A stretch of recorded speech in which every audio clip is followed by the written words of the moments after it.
हरे कृष्णा। आज चर्चा करने का प्रयास करेंगे 8वें अध्याय का आखिरी श्लोक 8.28। और ये बहुत जबरदस्त श्लोक है, बहुत सुंदर श्लोक है। और ये श्लोक हर किसी को याद होना चाहिए। हरि बोल। ठीक है। और जब हम लोग अब दोबारा क्लास करेंगे तो ये श्लोक अगर मैं सुन सकता हूँ सब किसी से भी, तो प्रयास करिए कि इसको याद कर लीजिए। बहुत आसान है गाना, देखिए। वेदेषु यज्ञेषु तपःसु चैव दानेषु यत् पुण्यफलं प्रदिष्टम् अत्येति तत्सर्वमिदं विदित्वा योगी परमं स्थानुपैति चात्यम्। वेदेषु यज्ञेषु तपःसु चैव दानेषु यत् पुण्यफलं प्रदिष्टम् अत्येति तत्सर्वमिदं विदित्वा योगी परमं स्थानम उपैति चाद्यम। सिंपल है गाना, ठीक है। देखिए इसका थीम क्या है। इसका थीम ये है कि हर किसी को भगवान का भक्त बनना चाहिए। हरि बोल, हरि बोल, हरि बोल। हर किसी को कृष्ण का भक्त होना चाहिए। एडवांटेजेस ऑफ कृष्ण भक्ता, ये इस श्लोक का थीम, कि भैया भगवान का भक्त बनने का फायदा क्या है। देखिए बहुत जबरदस्त फायदा है।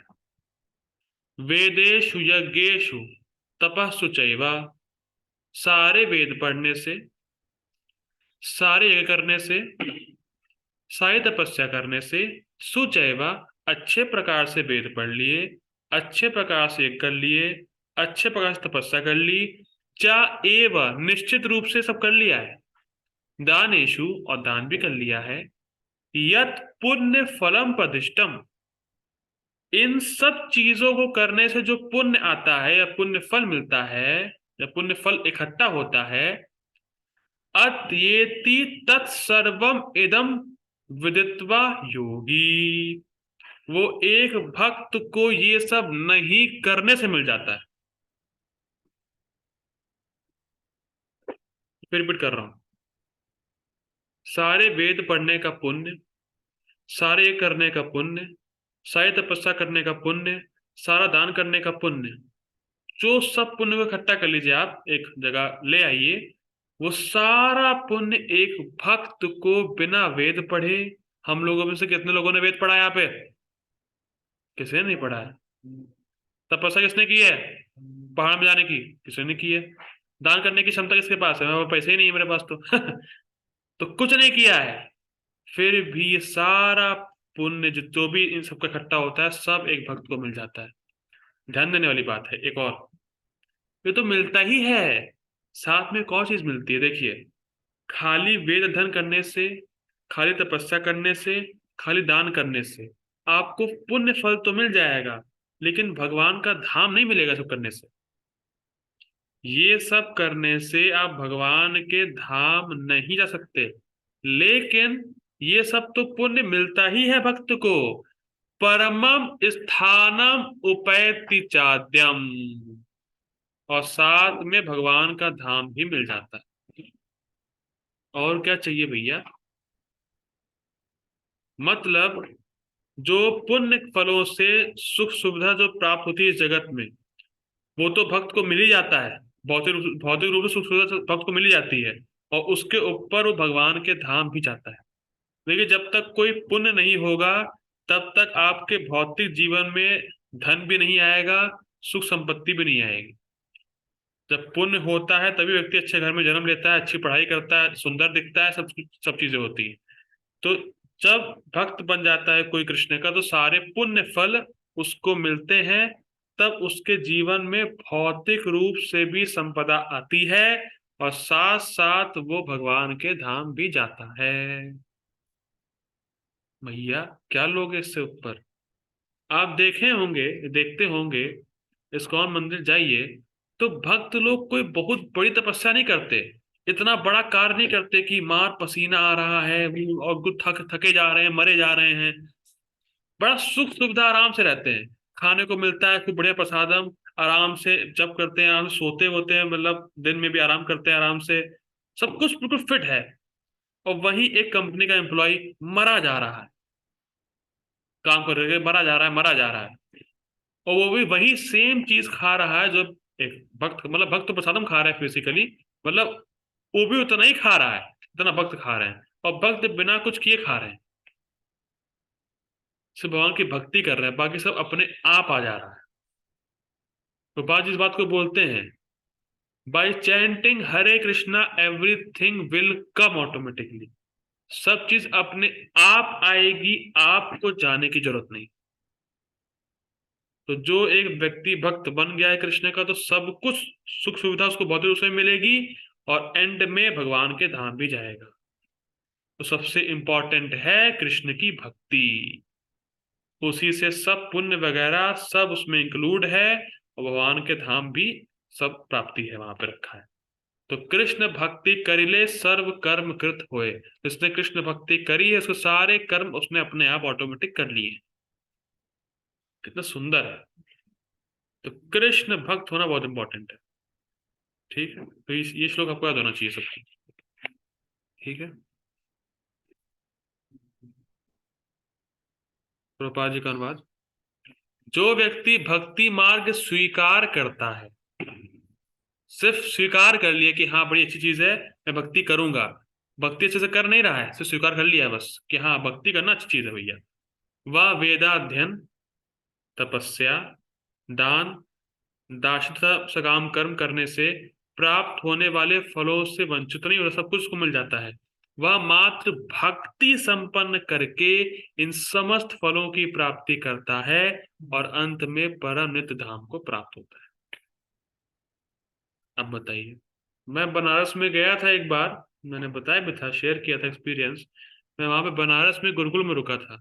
तो वहां वो लोग जो जो बच्चे थे, वो दिन में 3 बार वेद पढ़ते थे, और खूब जोर जोर से ओम दाह वहां मतलब पूरा करते थे वो लोग। और वो समझ नहीं पा रहे, भाई इतना मेहनत कर रहे हो, एक बार कृष्ण नाम जिसने बोला, एक बार जिसने हरि बोल दिया, वो उसने सारे वेद पढ़ लिए।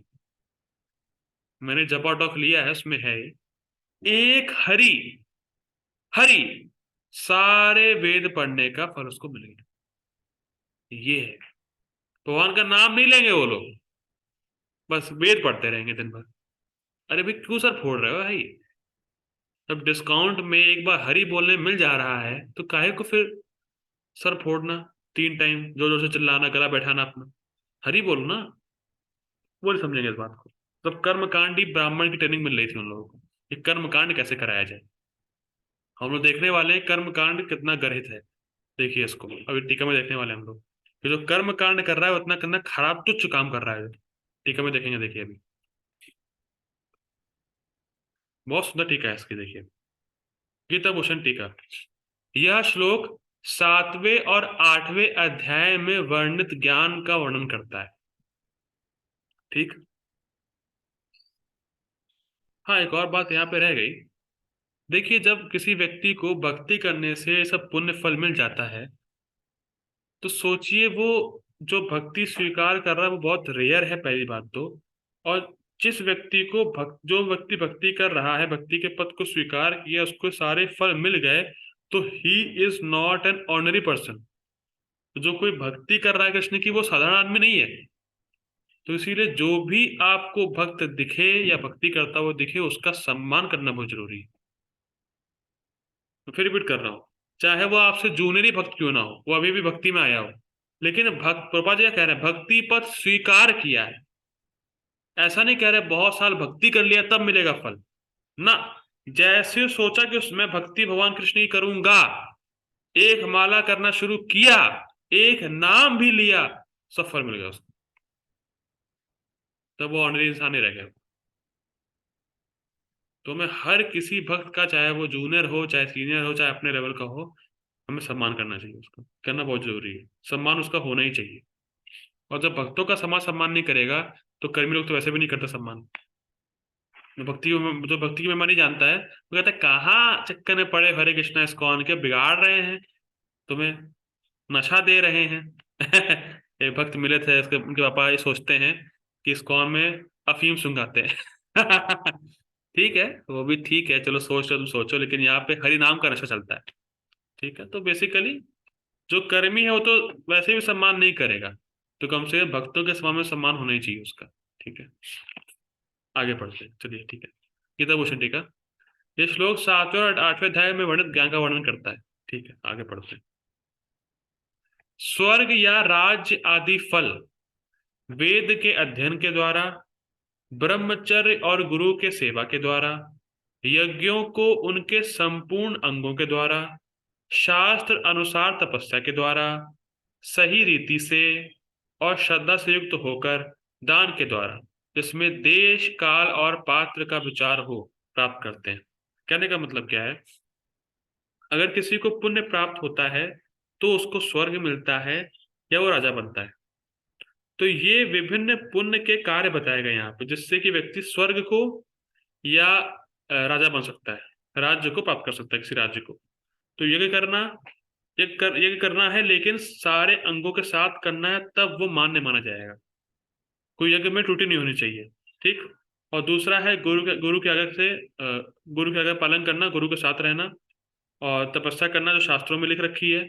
कभी कभी लोग सोचते हैं कि, ऐसा मानते भी हैं, कि हम कृष्ण का टैटू बनवा लें अपने हाथों पे, तो कृष्ण को बड़ा पसंद करेगा। उसको जो दर्द सहना है, मैं कृष्ण के लिए कर रहा हूँ, मैं दर्द कृष्ण के लिए सहन कर रहा हूँ। भाई किसने कहा टैटू बनवाने को? शास्त्र में है क्या टैटू बनवाना? ये कहाँ से ले आए? तो जो शास्त्रों में तपस्या दी है वो करते हैं तो कृष्ण प्रसन्न होते हैं। अपने मन से कोई तपस्या नहीं बनानी। जब हम 16 माला का जप कर रहे हैं, उससे भगवान प्रसन्न हो रहे हैं, क्योंकि वो शास्त्रों में है, महान आचार्यों ने हमें निर्देश दिया है। हम आचार्यों के अंडर में हैं, उनके साथ सेवा कर रहे हैं, उनके वचनों पे खड़े हो रहे हैं, तो कृष्ण प्रसन्न होते हैं। अपने मन से कोई तपस्या बना लेना, उससे कृष्ण प्रसन्न नहीं होते। ठीक है। और दूसरा दान करना। दान मतलब ये, कभी कभी लोग सोचते हैं कि भाई गरीबों को दान करना बड़ा अच्छी बात है। तो ऐसा नहीं कि मान लीजिए आपने किसी गरीब बच्चे को दान दिया, रुपए दिया, और वो उस रुपए से मसाला खा रहा है, बीड़ी पी रहा है, तो कोई काम का नहीं है वो दान। उससे आपको नुकसान हो जाएगा, आपको पाप लगेगा उसका। तो दान भी सही इंसान को सही समय पे सही स्थान पर करना होता है। इसीलिए यहाँ पे लिखा है देश काल और पात्र का विचार करते हुए। तो दान भी अगर दें तो देश किस समय दे रहे हैं, किस स्थान पे दे रहे हैं, किसको दे रहे हैं, उस हिसाब से आपको पुण्य फल मिलता है। ये नहीं दान भी किसी को भी दे रहे हैं, किसी भी नशेड़ी को, किसी भी ढोंगी बाबा को दान दे रहे हैं, वो सब नहीं चलने वाला है। ठीक है। तो कोई भी भौतिक लाभ प्राप्त करना होता है तो पुण्य वगैरह कर्म होते हैं, पुण्य कर्म यहाँ बताए गए हैं। ठीक। आगे पढ़ते हैं। परंतु मेरा भक्त योगी इन सभी फलों का अतिक्रमण कर देता है। अतिक्रमण करना मतलब इन सबको पार कर जाता है। तो जो ऊपर पुण्य कर्म बताए गए हैं, उससे मिलने वाले जो फल बताए गए हैं, एक भक्त उन सभी फलों को पार कर जाता है। अब कोई प्रश्न कर सकता है कि वह ऐसा कैसे कर पाता है? ये कैसे होता है कि सारे पुण्य फलों को क्रॉस कर गया वो, उनसे ऊपर, उनसे परे हो गया एक भक्त? कैसे होता है? देखिए, बहुत सुंदर टीका आप ये लिखिए। मेरी और मेरे भक्त की महिमा मेरे भक्तों के संग की कृपा से 7वें और 8वें अध्याय से समझकर वह इन सभी कर्मों को घास के तिनके के समान मानता है। मैंने बहुत धीरे बोला है। भगवान की कृपा, भगवान की महिमा, भगवान के भक्त बनने की महिमा और भक्ति की महिमा, ये हम सिर्फ ओनली भक्तों के संग में ही समझ सकते हैं। और तभी हम इन सब पुण्य कर्मों से जो तुच्छ हैं उनसे ऊपर उठ सकते हैं। और मैं ऐसा फील कर रहा हूंगा कि आप लोगों को कुछ कर्म कांड में रुचि नहीं रह गई होगी अब। क्या स्वर्ग जाना, क्या भोग प्राप्त करना, तो कुछ वो तो तुच्छ है, कुछ नहीं है वो। क्योंकि भक्तों के संग में आके आपको भक्ति का सुख महसूस हुआ है, तब ऐसा हुआ है। वरना लोग जो भक्तों का संग नहीं करते वो तो पागल हैं इसके लिए। अच्छा राज्य मिल जाए, पैसा आ जाए, ये हो जाए, स्त्री मिल जाए, ये बेटा मिल जाए, बहुत लोग परेशान हैं। और वो सब तभी होगा जब पुण्य होगा। लेकिन एक भक्त पुण्य फलों को भी पार कर जाता है भक्तों के संग में। ठीक। और यह जानता है कि इसमें कोई सुख नहीं है। तो एक तो साधन बहुत तुच्छ है, कर्म कांड बहुत ही लो ग्रेड का है, और उसमें प्राप्त होने वाले फल तो बहुत लो ग्रेड के हैं। ठीक। वो इसको महसूस करता है, वो जो भक्त होता है इस प्रकार को। माफ कीजिएगा। इस प्रकार को नहीं होना चाहिए यहाँ पे। इस प्रकार से योगी मेरी भक्ति से पूरित होकर मेरे धाम को प्राप्त होता है, जो अनादि है और इस माइक जगत से परे है। देखिए, ये हम अनुभव कर ही रहे हैं, सबको हो ही रहा है कि भौतिक वस्तु हमें सुख नहीं दे सकती। भले ही हम भोगों में लग जाएं तो भी हमें उसमें कोई टेस्ट नहीं आता जैसे हमें पहले आता था। मैं फिर रिपीट कर रहा हूं, आप सबका अनुभव ऐसा होना चाहिए कि कोई भोग जैसे जब हम पहले करते थे भक्ति में आने से पहले, तो लगता था कितना सुख मिल रहा है इस भोग को भोगने में, कितना आनंद है। लेकिन अब जब उसी भोग को दोबारा अगर भोग रहे हैं, कदाचित मान लीजिए भोगने लग भी गए, तो अब समझ में आता है कि यार कोई टेस्ट ही नहीं है इसमें, बिल्कुल बेकार है, हम कहाँ चक्कर में पड़े हुए हैं। कब ये छूटेगी लत, भक्त ऐसा सोचते हैं, क्यों मैं टाइम वेस्ट कर रहा हूँ इसमें, कब छूटे ये। पहले छोड़ने की इच्छा भी नहीं आती थी, कम से कम अब छोड़ने की इच्छा आने लगती होगी कि अरे यार, क्यों मैं भोगों में लगा हुआ हूं, मैं जानता हूँ भोग बेकार है, फिर भी क्या मजबूरी है, मुझे जल्दी छूटे इस बात, जल्दी छूटे ये चीज। तो भगवान की भक्ति का सुख जब अनुभव होता है, तो इस जगत में कहीं भी जाना और कोई भी भोग प्राप्त करना वो हमें कचरे के समान लगता है। फिलहाल आज तो ये स्थिति है, कोई स्वर्ग जानता भी नहीं है, तो स्वर्ग के बारे में जानना चाहता भी, स्वर्ग को पता ही नहीं है कहाँ, तो जाना की तो बात छोड़ दीजिए। स्वर्ग के बारे में कोई ज्ञान ही नहीं है लोगों को आजकल तो। लेकिन जो भक्त होता है वो स्वर्ग भी जाना नहीं चाहता, वो जानता है स्वर्ग में रखा क्या है भैया, तुच्छ भोगी तो रखे हैं, उससे होना क्या है मेरा। तो जैसे मान लीजिए आपको मूंग दाल का हलवा ऑफर किया जा रहा हो कि भाई वो खाओ, और एक जगह आपको मतलब क्या बता सकते हैं, कड़वी सब्जी मान लीजिए दी जाए, करेले की या कुछ भी, लौकी की या जो भी है, तो भाई जिसको हलवा मिल रहा है वो क्यों लौकी करेले चक्कर में पड़ेगा, क्या है उसमें, कुछ नहीं है। बढ़िया मूंग दाल का हलवा है, बढ़िया मीठा है, उसको खाएंगे ना। तो जब एक, और वैसे फिलहाल तो जोक सपाट मतलब ये कंपैरिजन तो नहीं हो सकता, लेकिन बेसिकली बात ये है कि जब हमें, हम अनादि हैं, हम अनंत हैं, सॉरी माफ कीजिएगा, हम अनादि हैं, हम शाश्वत हैं। ठीक है, हमारा कोई मतलब, माफ कीजिएगा, कृष्ण कृपा से, हरे कृष्णा। मैं कह रहा था हम लोग शाश्वत हैं, ठीक है, अनादि नहीं, हम लोग शाश्वत हैं। ठीक है, तो जब शाश्वत वस्तु ही हमें प्राप्त होगी तभी हम संतुष्ट हो सकते हैं, या शाश्वत स्थान प्राप्त हो। तो शाश्वत स्थान तो भगवान का धाम है हमारा, तो जब भगवान के धाम जाएंगे तभी हम संतुष्ट हो सकते हैं।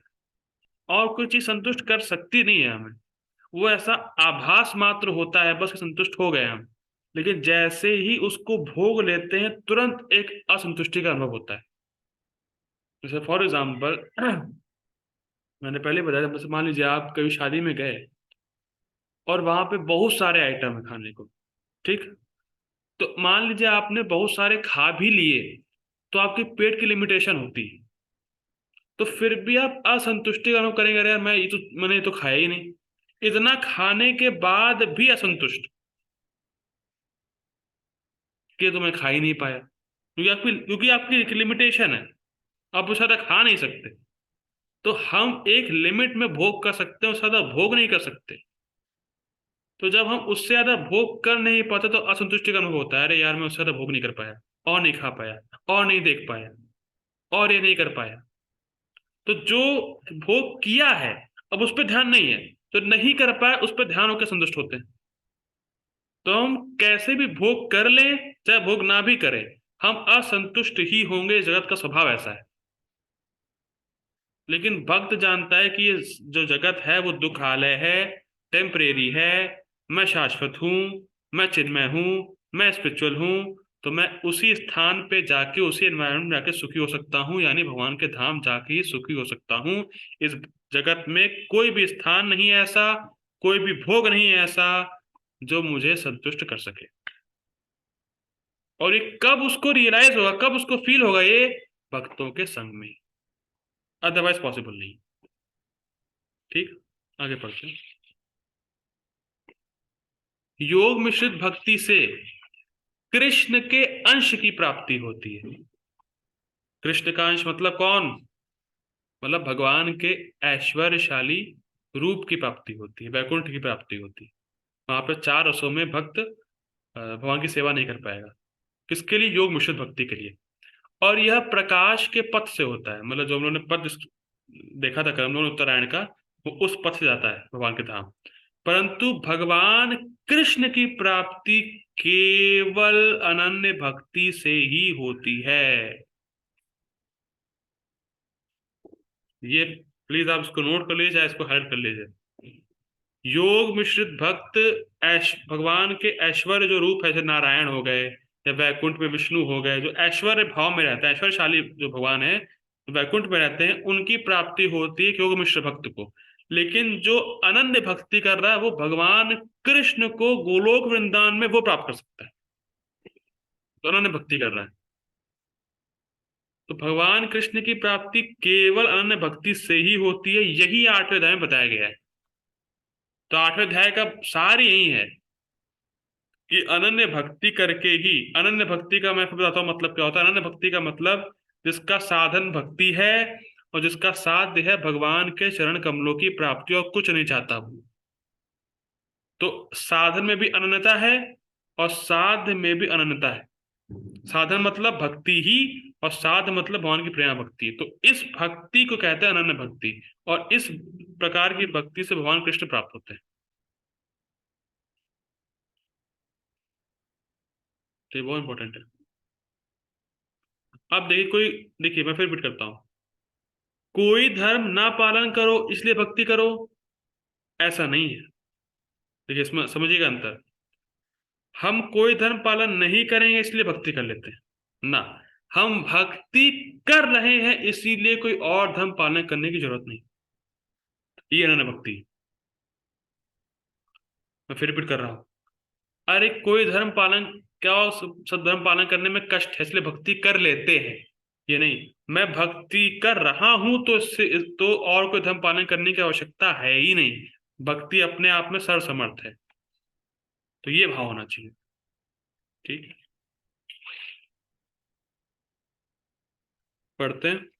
Purport by his divine grace A C Bhaktivedanta स्वामी श्री प्रभुपाद की जय। गोपाल जी पूरा इसको टीका को फॉलो करेंगे, तो हम लोग जहाँ जहाँ सुनाने की जरूरत होगी तो वहीं बताऊंगा मैं। ठीक है। यह श्लोक साधु तथा 8वें अध्यायों का उपसंहार है, जिनमें कृष्ण भावना अमृत तथा भक्ति का विशेष वर्णन है। स्पष्ट है। अब प्रभुपाद जी पुण्य कर्मों को गिना रहे हैं, दोनों टीका में देखी थी, उसी को पुण्य कर्मों को प्रभुपाद जी लिख रहे हैं इसको। मनुष्य को अपने गुरु के निर्देशन में वेदाध्ययन करना होता है, उन्हीं के आश्रम में रहते हुए तपस्या करनी होती है।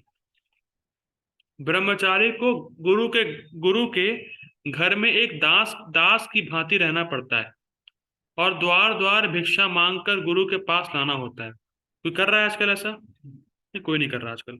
आजकल के ब्रह्मचारी भी ऐसा नहीं करते, वो सुविधा ही नहीं है।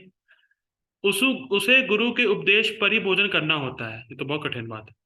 और यदि किसी दिन गुरु शिष्य को भोजन करने के लिए बुलाना भूल जाए, तो शिष्य का कर्तव्य है कि उसको तुरंत याद दिलाए। ये लिखा है मेरे में तो। नहीं, शिष्य को उपवास करना होता है, बड़ा कठिन कार्य है भैया। ब्रह्मचर्य पालन के ये कुछ वैदिक नियम है। तो पापा जी इसको क्यों ले रहे हैं? कहने का तात्पर्य ये है कि ये सब बहुत कठिन नियम है, कोई कर नहीं रहा है, लेकिन जो भक्ति कर रहा है उस उसके ये नहीं अपने आप पालन हो गए। जो भक्ति कर रहा है वो सबको पार कर गया है, उसके लिए अपने आप से पालन हो चुके हैं। ठीक है, भले ही कर ना पा रहा हो भी, लेकिन जो भक्ति कर रहा है, भगवान कृष्ण की भक्ति में लगा हुआ है, उसके सारे सारे नियम अपने आप पार हो गए। ठीक है, आगे पढ़ते हैं। अपने गुरु के आश्रम में जब छात्र 5 से 20 वर्ष तक वेदों का अध्ययन कर लेता है तो वह परम चरित्रवान बन जाता है। अब ये देखिए, बहुत सुंदर लाइन पापा जी लिख रहे हैं। वेदों का अध्ययन मनोधर्मियों के मनोरंजन के लिए नहीं, अपितु चरित्र निर्माण के लिए है।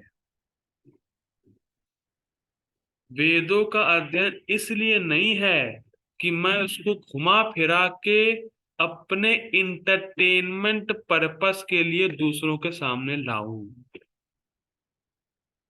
सो कॉल्ड रास्कल 99% यही कर रहे हैं। वो पढ़ते हैं, उसमें चेंज करते हैं, जिससे कि लोगों की इंद्रिय तृप्ति हो, लोग मेरे पास आए, हमें पैसा दे और मैं भोग करूं। इसके लिए नहीं वेद। वेद अध्ययन है चरित्र निर्माण के लिए।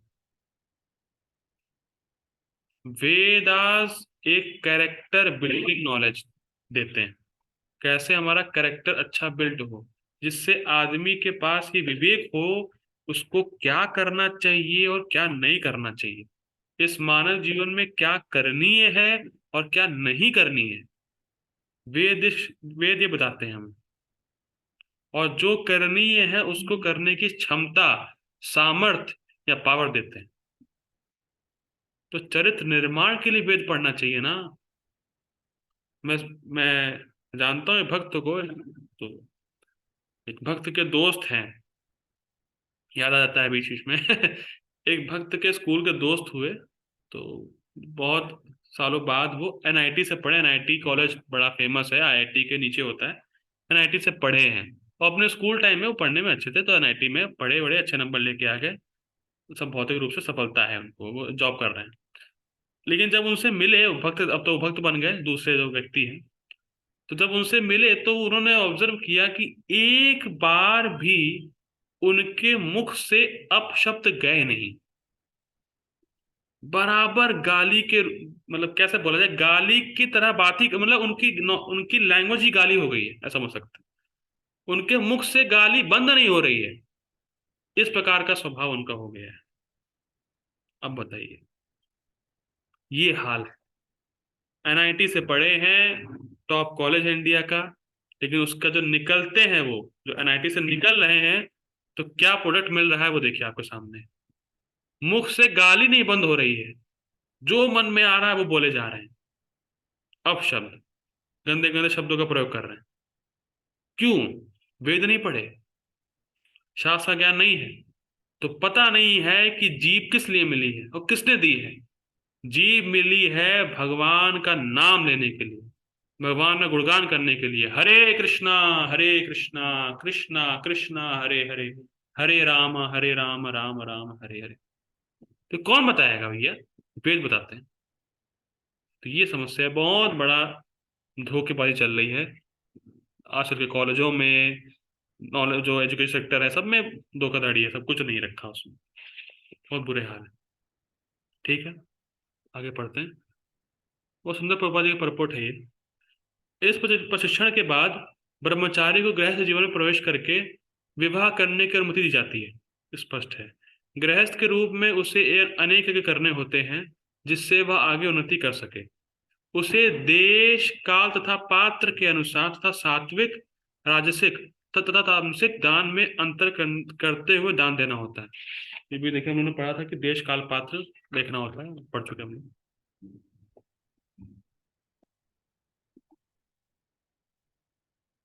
ये बाकी आगे 17वें अध्याय में वर्णन होगा इसका, जैसा कि भगवद गीता में वर्णित है, आगे होगा। गृहस्थ जीवन के बाद वानप्रस्थ आश्रम ग्रहण करना पड़ता है, जिसमें उसे जंगल में रहते हुए वृक्ष की शाल पहनकर और शौर कर्म आदि किए बिना, शौर कर्म मतलब शेविंग वगैरह किए, शेविंग नहीं करना है, बाल नहीं काटने, शौर कर्म आदि किए बिना कठिन तपस्या करनी होती है। इस प्रकार मनुष्य ब्रह्मचर्य, गृहस्थ, वानप्रस्थ तथा अंत में संन्यास आश्रम का पालन करते हुए जीवन की सिद्धावस्था को प्राप्त होता है। वही वो अभी चार्जर सिद्धावस्था को प्राप्त होता है। ठीक है, आगे पढ़ते हैं। तो स्पष्ट है, तब इनमें से कुछ स्वर्गलोक को जाते हैं, और यदि वे अधिक उन्नति करते हैं, नहीं इसमें नहीं, उसी को निकाल दीजिए। यदि वे अधिक उन्नति करते हैं तो अधिक उच्च उच्च लोगों को या तो निर्विशेष ब्रह्म, हाँ ठीक है, या तो निर्विशेष ब्रह्म ज्योति या वैकुंठ लोक या कृष्ण लोक को जाते हैं। वैदिक ग्रंथों में इसी मार्ग की रूपरेखा होती है। देख क्या पूरा कंक्लूजन क्या है, वेदों में एक स्टैंडर्ड मेथड ये बताया गया है, ब्रह्मचारी रहो, गृहस्थ रहो, वानप्रस्थ रहो, संन्यास लो, आध्यात्मिक उन्नति करो, जितना उन्नति करोगे उस हिसाब से गोल है, स्वर्गलोक, निर्विशेष ब्रह्म या भगवान का धाम। ये एक स्टैंडर्ड मेथड है, ये कर्मशः मुक्ति का मार्ग है कि step by step, step by step आदमी मुक्त होता है, भगवान के धाम जाता है, तो स्वर्गलोक जाता है, निर्विशेष ब्रह्म ज्योति को जाता है, उसकी आध्यात्मिक उन्नति के हिसाब से। ये स्टैंडर्ड मेथड है। ठीक, ये हमें फॉलो नहीं करना है। जितना अभी तक हम लोगों ने पढ़ा, अभी तक पढ़ते हुए वो हमें कुछ पालन नहीं करना है, हमारे लिए कुछ अलग चीज रखी है, देखिए। किंतु कृष्ण भावनामृत की विशेषता यह है कि मनुष्य एक ही झटके में भक्ति करने के कारण मनुष्य जीवन के विभिन्न आश्रमों के निशानों को पार कर जाता है। ठीक, तो सार क्या है, कृष्ण भक्ति वो कर रहे हैं तो सब हो गया, चाहे कोई भी आश्रम में रहे। ऐसे ऐसे शास्त्रों में वर्णन आता है कि एक मंगल आरती अटेंड करने से सैकड़ों मनवंतर के पाप कट जाते हैं। एक मनवंतर होता है 71 चतुर्युग का, तो 4 बार, सॉरी, जब 4 युग साइकिल में चलते 71 टाइम्स, तो उतने जन्मों के पाप नष्ट हो जाते हैं एक मंगल आरती अटेंड करने में। एक, और कृष्ण की कृपा से शायद हमारा 2-3 महीने हो गए हैं लगातार हम लोग मंगल आरती कर रहे हैं, तो हमारे पाप कुछ बचे नहीं रहे, इसका मतलब खत्म ही हो गए सब। वैसे तो एक ही नाम से खत्म हो गए थे, ये भी एक मतलब है।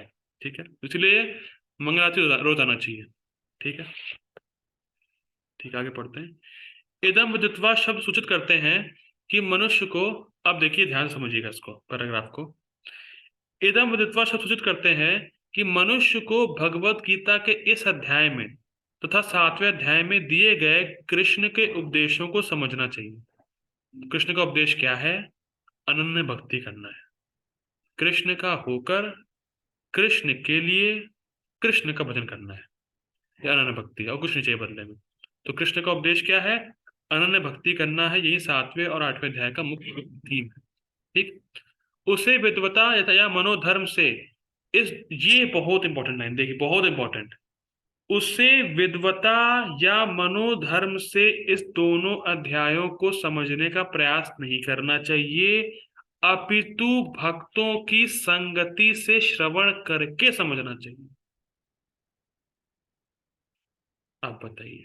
और कुछ लोग ऐसे हैं मैं जानता हूं जो कहते हैं कि भगवत गीता को भक्तों के संगति में नहीं पढ़ना चाहिए, खुद ही पढ़ लो ना, क्योंकि वो चाहते ही हैं कि इफेक्ट ही ना हो भगवत गीता पढ़ने का।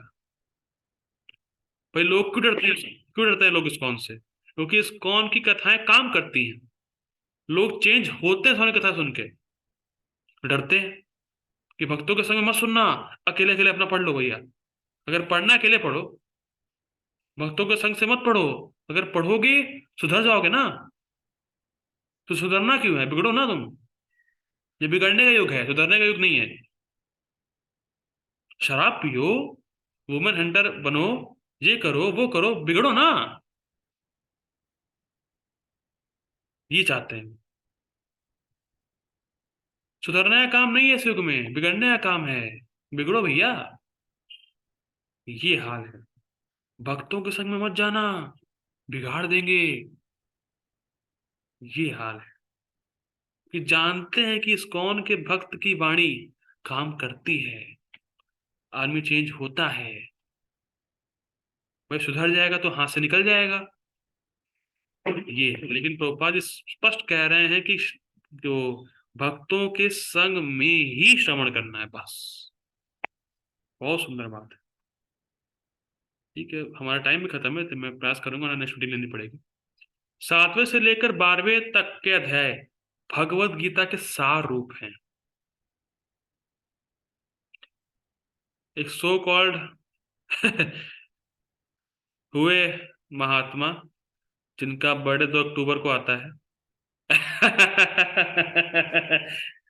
वो कहते थे गीता तीसरे अध्याय तक ही है, बस वही मेन है। तीसरा अध्याय मेन है बस, और कुछ मेन नहीं है, वही मेन है, वही मेन है। कहो वही मेन है, वही बैठे रहो तुम बेटा। अरे भैया, 7 से 12 सार है, भक्ति सार है, कर्मयोग नहीं। अब तुम्हें कर्मयोग अच्छा लगता है, हाँ तीसरा अध्याय तक ही है बस, और कोई यार तीसरा अध्याय मेन है, और कुछ नहीं पढ़ने की जरूरत है ना। 7 से 12 पढ़ने की बहुत जरूरत है, क्योंकि वो भगवत गीता का सार है। प्रथम 6 अध्याय तथा अंतिम 6 अध्याय इन मध्यवर्ती 6 अध्यायों के लिए आवरण पात्र है, जिनकी सुरक्षा भगवान करते हैं। जैसे मेरे पास तो कॉपी नहीं है, जैसे मान लीजिए मैं इसको देखूं, मान लीजिए सॉरी, मान लीजिए आप एक बुक लेके आए अपने स्कूल की, ठीक है। उसके आप कवर को देखे, अंदर कुछ पढ़े नहीं, तो क्या फायदा बुक लाने का? कोई फायदा है बुक लाने का? खरीदी तुमने, बुक खरीदी ही क्यों? भाई तो तुम्हें बाहर का देखना था पेज, और अंदर का, सॉरी, बाहर के जो स्टार्टिंग का पेज है ना, वो एंड का देखना है तुम्हें, पेज जो आवरण है, तुम्हें बस वही देखना है, तो बुक क्यों लेके आए अंदर का? तुमने कुछ पढ़ा ही नहीं। तो उसी प्रकार से फर्स्ट 6 अध्याय और लास्ट 6 अध्याय ये कवरिंग है। मेन माल तो 7 से 12 है। तो जो व्यक्ति ने 7 से 12 अध्याय पढ़ा ही नहीं, वो क्या समझेगा? जैसे आप अगर रजिस्टर लेके आए, उसके खाली कवरिंग पेज को ही देखते रह गए, अंदर कुछ ना लिखा, ना कुछ इस्तेमाल किया, तो फिर रजिस्टर लाने का फायदा क्या हुआ आपका? तो 7 से 12 सार है, उसको तो पढ़ना है। कैसे पढ़ना है भैया? भक्तों के संग में पढ़ना है, वरना वरना कोई इफेक्ट नहीं दिखाया। ठीक है, मैं ऐसा करता हूँ, मैं मीटिंग एंड कर रहा हूँ। So I request all to join again. बहुत सुंदर प्रपोजल, प्रपोजल थोड़ा सा लंबा है क्योंकि लास्ट है ना श्लोक का, तो इसीलिए वह समराइज करते हैं इस चीज को। So I request all to join again. Hare Krishna.